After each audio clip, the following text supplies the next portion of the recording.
오늘은 창조의 원리에 대해서 말씀드리겠습니다. 창세기 1장과 2장 속에서 우리는 성경 전체의 숨겨진 하나님의 계획을 깨달을 수 있습니다. 창세기 1장은 창조장이고 창세기 2장은 행복장입니다. 인간을 향하신 하나님의 계획은 하나님께서 창조하신 모든 것에 대해서 감사하며 자족하며 행복하게 살라는 것임인데, 아담이 하나님의 말씀에 불순종함으로 하나님이 허락하신 영생과 행복을 잃어버리고 동산 밖으로 쫓겨났습니다. 창세기 3장부터 요한계시록 22장까지는 범죄한 인간을 구원하시는 하나님의 방법에 대해서 설명하고 있는 것입니다.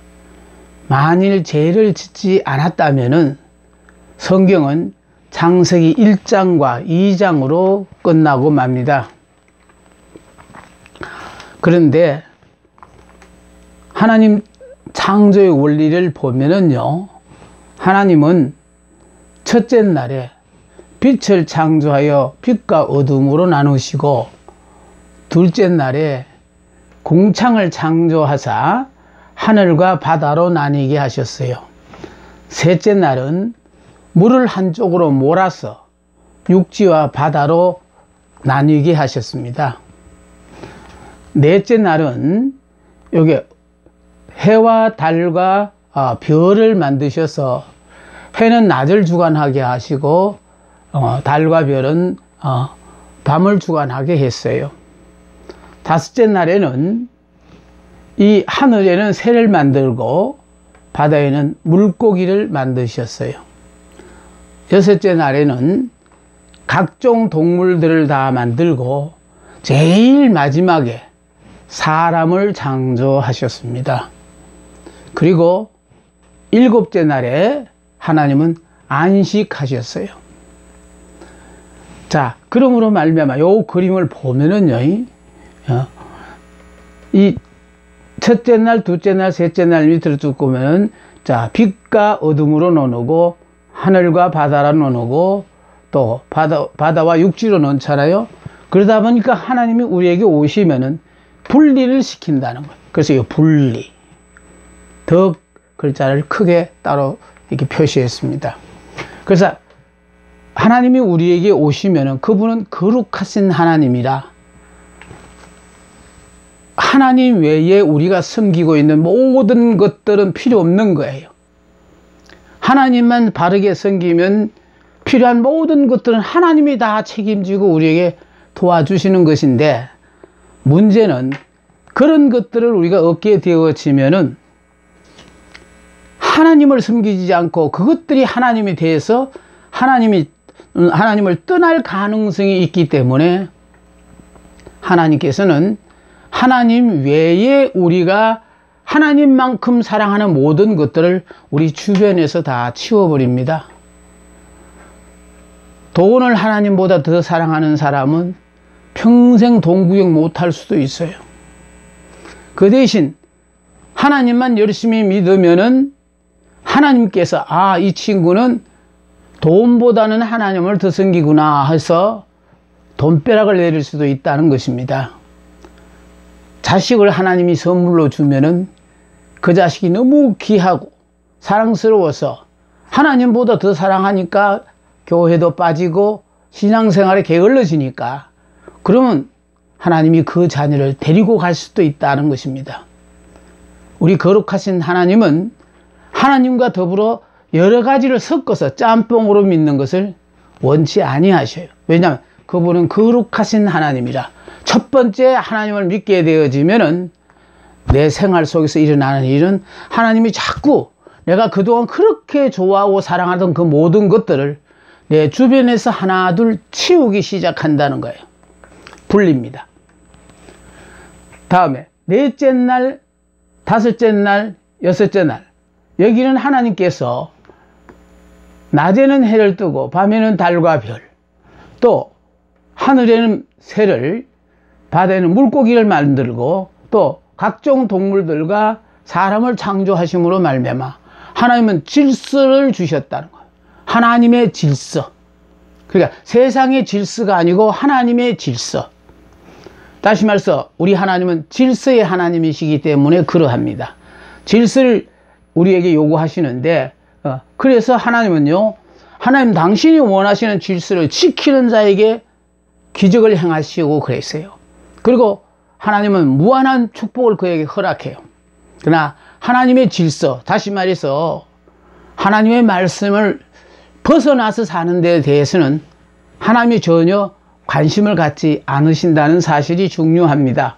그래서 하나님이 우리에게 오시면은 첫 번째는 분리, 두 번째는 분리된 그곳에서의 그 질서를, 즉 하나님의 말씀에 순종하고 잘 믿을 때에 그 사람에게는 요게 세 번째 보면은 하나님이 안식을 주신다는 거예요.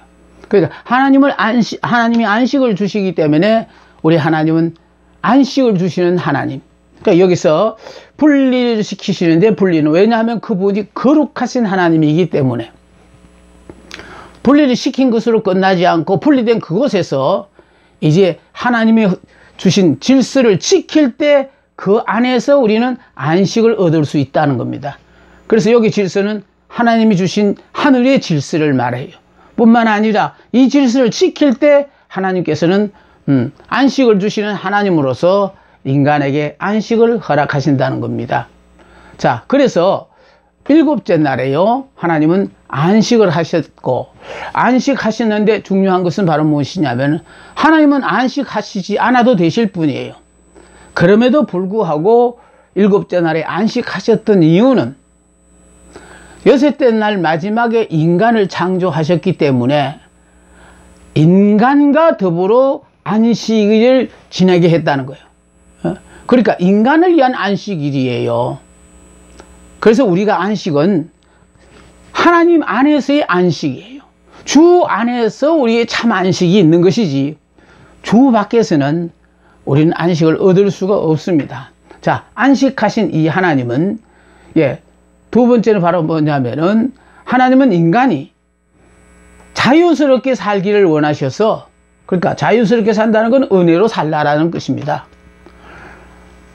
동산의 모든 과일은 네 임의로 따먹되 선악을 알게 하는 나무의 열매는 따먹지 마라. 먹는 날에는 반드시 죽으리라고 말씀하심으로 말미암아 하나님이 허락하신 모든 것에 피조물인 인간은 자족하라는 거예요.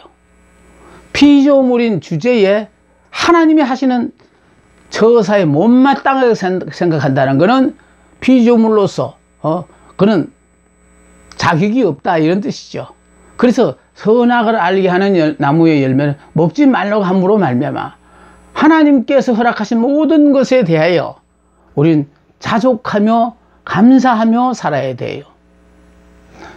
세 번째는 뭐냐 하면은 하나님께서는 아담이 혼자 독처하는 것을 보시기에 좋지 않아서 아담에게 하와를 창조하여 데리고 오게 함으로 말미암아 가정을 이루게 하셨어요. 아담이 혼자 독처하다가 보니까 사랑할 대상이 없어서 그래서 행복하지가 않았어요. 그래서 하나님은 아담이 행복하게 살라고 아담의 돕는 배필로 하와를 창조하셔서 아담에게 이끌고 오셨다라는 거예요. 지금 현재 우리가 살고 있는 부부도 우리가 만나는 것이 아니에요. 하나님께서 이끌어다가 우리에게 만나게 해 주셨어요. 이건 바로 뭐냐면은 내가 어떤 자를 선택해서 그 사람을 만난 거 아니에요. 하나님께서 너와 저 사람은 환상의 짝이라는 것을 아시고 하나님이 의도적으로 우리에게 만나게 하셨고 가정을 꾸려가게 하셨다는 사실을 먼저 유념하시고 말씀을 듣기를 바랍니다. 자, 이렇게 하심으로 말미암아 하나님은 안식하기를 원하고 우리가 자유롭게 살기를 원해요. 그런데 우리가 세상 가운데 살다 보니까 어느 것보다도 물질을 귀하게 여기는 경향이 있어서 물질을 우상시하여 하나님보다 더 사랑하니까 하나님은 잘 되어가던 사업을 한순간에 망하기도 하시고, 또 내가 그토록 눈에 넣어도 아프지 않을 그 사랑하는 아들을 하나님보다 더 사랑하니까 때로는 그 자녀를 데려가기도 하시고, 하나님이 하시는 모든 일들을 인간의 이 머리로선 이해가 되어지지 않습니다. 좋으신 하나님이 우리에게 허락하신 모든 것들은 다 나를 위하여 좋은 것이다, 그렇게 생각하고 받아들이는 것이 행복한 나날을 살아갈 수 있는 방법 중에 하나이기도 합니다. 그런데 문제는 여기서 이제 하나님은 아담이 행복하게 살으라고 결과적으로 하와를 만나게 하셨는데, 결혼이라는 것은요, 결혼을 통하여 세 가지의 단계가 있어요. 무슨 단계냐면 먼저 떠나는 단계가 있어요. 그러니까 떠나는 단계. 그러니까 시집을 가려면은 결과적으로 친정을 떠나야 해요. 그리고 신랑과 더불어 연합해야 해요. 그러니까 연합해서 아이 낳고 살면은 이게 연합 아니에요. 이건 연합이에요. 그런데 문제는 우리가 부부는 한 몸이라 해가지고 자꾸 한 몸이라고 얘기하는데, 이 한 몸이라는 것은요, 내가 죽어야만이 한 몸이 되어져요. 다시 말해서 신앙생활을 하되 아직도 내가 육적으로 신앙생활을 하는 사람이라면은 아내와 나는 두 몸이에요. 그러니까 생각이 각자 달라요. 그래서 자꾸 부딪혀요. 그냥 한 몸이 되어지면은 남편의 생각이 내 생각이고 아내의 생각이 내 생각이고, 부딪혀야 될 이유가 없어져요. 근데 문제는 모두가 연합해서 살면서 이것을 한 몸이라고 생각하다가 보니까 결국은 이혼이라는 것이 아직도 남아있다라는 거예요. 한 몸이 되어지면은요, 남편은 머리가 되어지고 아내는 지체가 되어져요. 그러니까 한 몸의 비밀이 뭐냐면은 부부간에는 남편이 머리고 아내가 지체라는 이 말은, 우리가 영적으로 예수님은 우리의 신랑이고 우리의 남편이고 우리는 그분의 신부다 이 말이에요. 그러니까 우리가 예수를 믿음으로 말미암아 예수님은 우리의 머리가 되시고 우리는 그분의 지체가 되어진다. 즉, 이 사실을 깨달으려면은 우리의 생활 속에서 남편이 너무너무 훌륭하고 존경할 만한 사람이기 때문에 머리로 숨기는 거 아니에요. 도무지 마음에 들지 않지만은 하나님이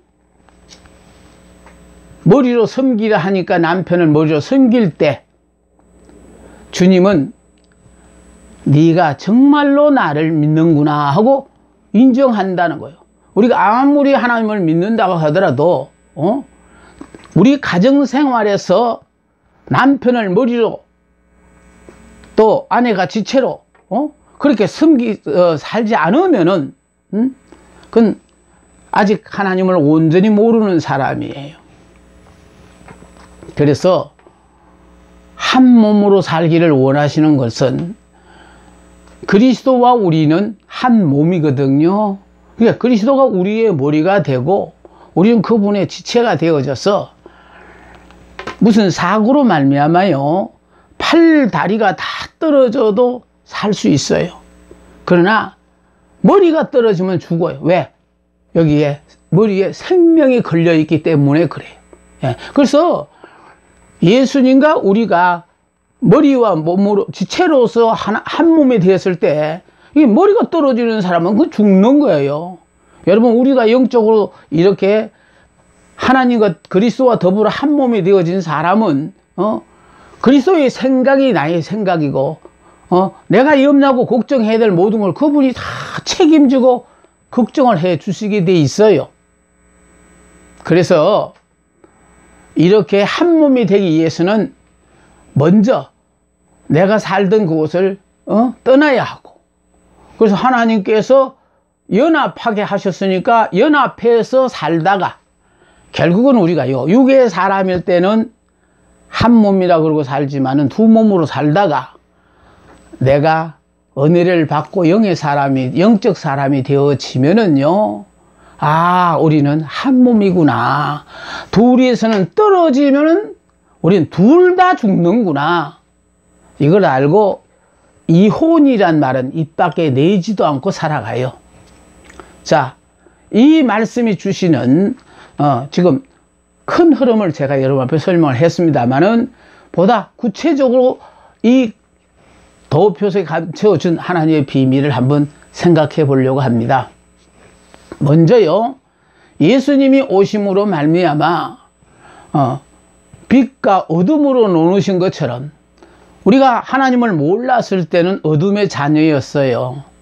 그런데 예수를 믿음으로 말미암아 그 순간 빛의 자녀로 바뀌었어요. 그러면 이 세상에는 어둠의 자녀와 빛의 자녀로 이렇게 구분되어집니다.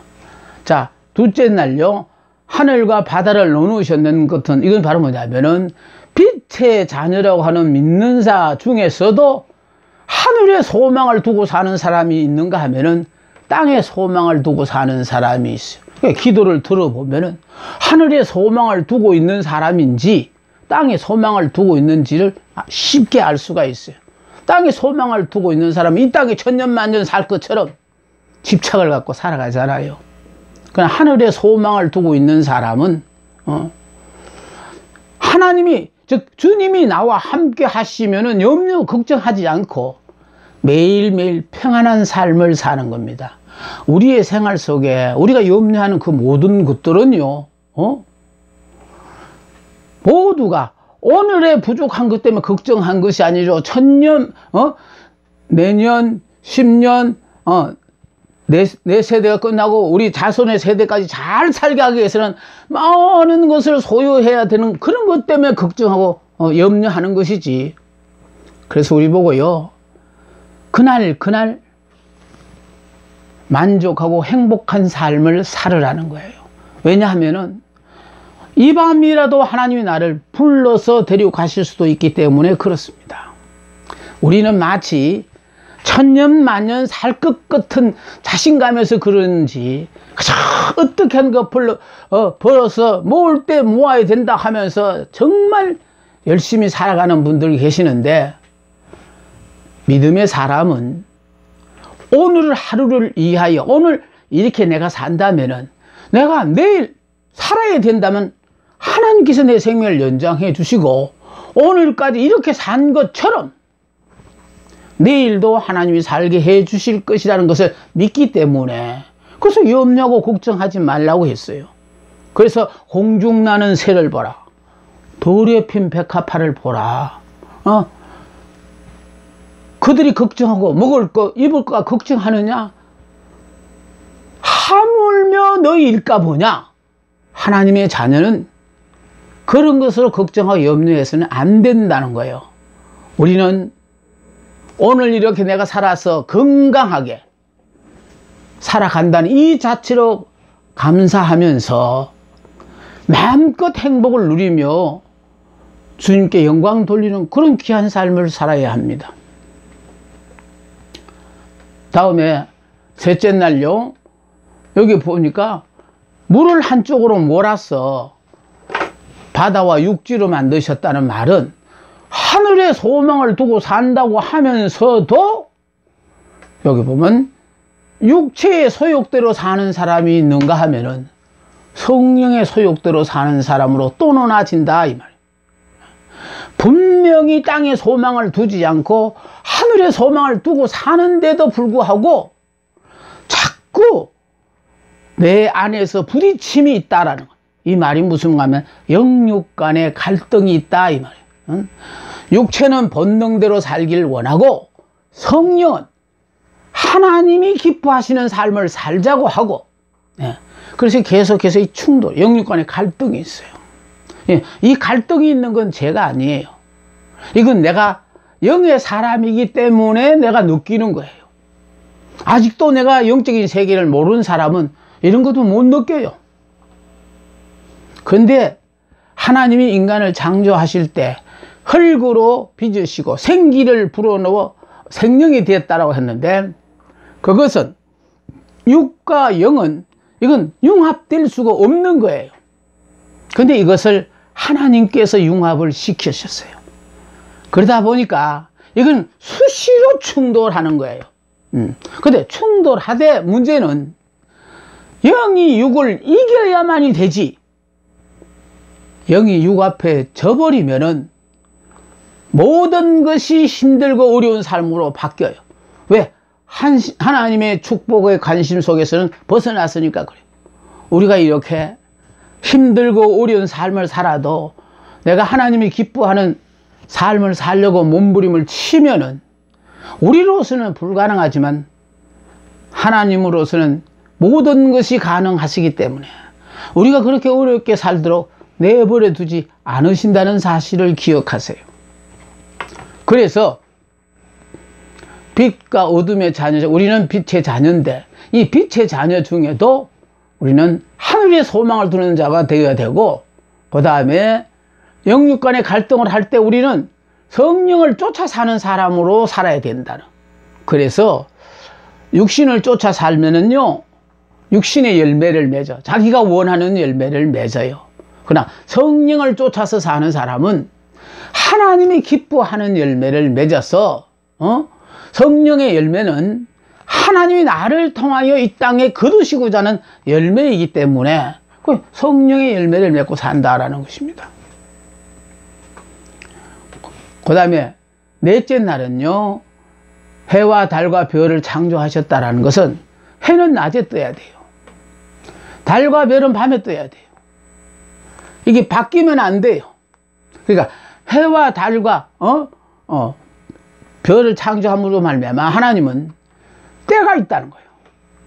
그러니까 여기서 말하는 때도 우리가 원하는 때가 아니에요. 하나님께서 나를 통하여 하시고자 하는 그 때. 그러니까 우리의 생각에는 지금 이 나의 문제를 하나님이 해결해 주셨으면 좋겠습니다 라고 생각하지만은 경우에 따라서는 하나님은 이때보다도 더 나은 때, 더 좋은 곳으로 너에게 허락할 계획이 있을 때는 하나님은 우리의 그 간절한 기도를 마치 외면하는 것처럼 안 들어주실 수가 있어요. 그래서 좋으신 하나님을 믿는 우리의 생각에서는 항상 더 좋은 것을 주시기 위하여 오늘의 이 안타까운 나의 부르짖음을 하나님께서 외면하시는 것처럼 느껴지는 순간이 있다는 것입니다. 중요한 것은 하나님의 일은 하나님의 때에 하신다, 그 사실입니다. 그 다음에 하늘에는 새를 만들고 바다에는 물고기를 만들므로 말미암아 자기 영역이 있다라는 거예요. 하늘의 새가 심심하다고 물속에 들어가면 죽습니다. 또 물고기가 물 바깥으로 나오면은 그것도 죽습니다. 왜 죽느냐? 자기 영역을 벗어났기 때문에 그래요. 남자가 해야 될 일이 있는가 하면은 남편이 해야 될 일이 있어요.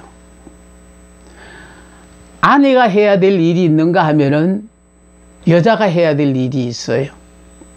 우리가 가정에 있을 때는 남편과 아내가 있지만은 가정을 나와서 사회로 나오게 되어지면은 남자와 여자로서 서로 경쟁하며 사는 거예요. 그러니까 세상에 나와서는 남 앞에 지면 안 돼요. 이겨서 보다 더 많은 것을 가지고 들어가야 집안 식구들이 편안하게 되어집니다. 그러나 가정이라는 것은 싸우는 전쟁터가 아니라 사랑을 나누기 위하여 들어가는 곳이에요. 그래서 바깥에서 어떤 어려운 일이 있고 상처를 수순이가 되었더라도 집안에 들어가면 아내의 따뜻한 사랑에 의하여 모든 것을 치유받고 용기를 가지고 다음날 다시 삶의 격전지로 자신만만하게 나올 수 있도록 해줘야 돼요. 그러니까 남자가 해야 될 일과 남편이 해야 될 일이 다르다고 하는 얘기는 대개 보면은 남편들이 군인인 분들을 보니까요, 군대에서 상관인데 가정에 돌아왔어도 식구들 앞에도 꼭 밑에 사병들 대하는 것은 그런 어떤 군기 잡는 가정도 들어 구경하거든요. 남편이 회사의 사장이면은 회사에 나가서는 사장이 맞아요. 그러나 가정에서는 사장이 아닌데도 사장처럼 그렇게 행세하시는 분들이 있다라는 것을 내가 생각해 볼 때 자기 영역이 있다는 거예요. 특히 하나님의 일에 있어서도요, 목회자가 해야 될 일이 있는가 하면은 성도가 해야 될 일이 있어요. 다음 6째 날은요, 각종 동물들과 사람을 만드셨다라고 했어요. 자, 사람을 만드셨는데 문제는요, 여기 보세요. 그래서 여기 지금 흙으로 빚었을 때 요 사람, 요게 불신자입니다. 그래, 흙에다가 생기를 불어넣었다는 것은 성령을 더하게 되심으로 말미암아 예수를 믿음으로 이제 우리 속에 성령이 들어오셨다 이 말. 그 다음에 요렇게 신앙생활하면서 나는 예수를 믿기 전에 요 사람은 불신자고 즉 옛사람이고 나는 새사람이라고 생각하는데 불신자는 상관없어요. 성경에서 말하는 것은 바로 무엇이냐 하면은 요 육의 사람, 다시 말해서 이스라엘이라도 요 사람은요 육적 이스라엘. 왜? 육적 이스라엘인 것은 내가 주인이다 이 말이에요. 또 요거는 영적 이스라엘, 그리스도가 나의 머리가 되어졌다라는, 영의 사람이다라는 뜻이에요. 그래서 신앙생활 오래 해서 연조를 자랑하거나 교회의 직분을 자랑하는 것은 그것은 바람직하지가 않아요. 아무리 연조가 오래되고 직분이 알아줄 만한 직분이라도 가방만 들고 들락날락거린 육적 신자는 죄송하지만은 나름대로 열심히 주의 일을 하지만 하나님께서는 나는 너를 모른다라고 말씀하셔요. 거듭나야 되는데, 중생해야 되는데 중생이라는 것을 아직 알지 못해서 결국은 옛사람, 신앙생활 하기 전에 사람과 지금 내가 신앙생활 하면서 차이가 뭐냐? 그저 교회를 그전처럼 쑥스럽지 않고 더 자신있게 들락날락하고 교회를 열심히 일을 하니까 나는 하나님의 사람이라고 생각하는데, 그런 사람들은요 여기 육적 그리스도인이에요.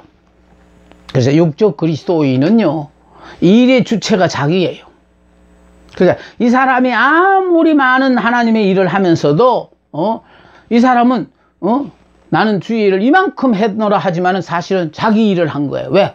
내가 삶의 주체이니까, 주인이니까. 그래서 오죽하면은 밤중에 니고데모가 예수님을 찾아와서 중생에 대해 이 얘기를 하잖아요. 내가 다시 어머니 뱃속에 들어갔다 태어나야 되는 묻지요. 그 중생이라는 건 다시 태어나는 거거든요. 그럼 다시 태어난다는 건 뭐냐?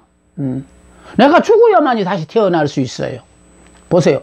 여기 육의 사람이 이렇게 영의 사람으로 바뀌어지게 하기 위하여 여기 십자가를 통하여 예수님이 죽으시고 부활하심으로 말미암아 예수 믿는 순간에 우리는 예수 안에서 죽고, 즉 옛사람은 죽어버리고 예수 안에서 나는 새 사람으로 태어난 사람이 요 사람. 그래서 이제는 내가 주인이 아니고 그리스도가 나의, 즉 예수가 나의 주인이라고 사는 요 사람이 영적 그리스도인이에요. 그러니까 이 영적 그리스도인이 바로 뭐냐면 아담이 범죄하기 전에 동산 안에 살 때 이와 같은 삶을 살았어요. 이 영적 그리스도인. 그런데 아담이 범죄함으로 말미암아 요렇게 하나님과 상관없이 자기는 하나님을 믿는다고 하지만은 자기가 주체다가 보니까 자기의 모든 일을 자기가 감당해야 돼요. 또 요렇게 살다가 시간이 가니까 아예 하나님이라는 건 기억도 안 하고 살잖아요. 그러니까 우리가 모두 이렇게 세월이 흘러가지고 우리는 불신자 속에서 출발했는 거고, 내가 이렇게 설명했던 건 바로 뭐냐면 동산 안에 있던 이 아담이 영이 죽음으로 말미암아 영이 죽었기 때문에 이렇게 됐어요. 그리고 동산 밖으로 쫓아내잖아요. 왜냐하면 동산 안에는 영으로 살아야 되고 무죄자, 죄가 없는 사람들이 사는 낙원이에요. 그래서 쫓아내서 그건 동산 밖에서는 내가 주인으로 살고 있잖아요. 그래서 육적 그리스도인, 요거는 영적 그리스도인, 요건 불신자. 그래서 앞으로 성경에서 이 세 종류의 사람을 통해서 여러분에게 많은 말씀들을 증거하게 될 것입니다. 이 말씀에서 우리가 배워야 될 교훈이 참으로 많지요.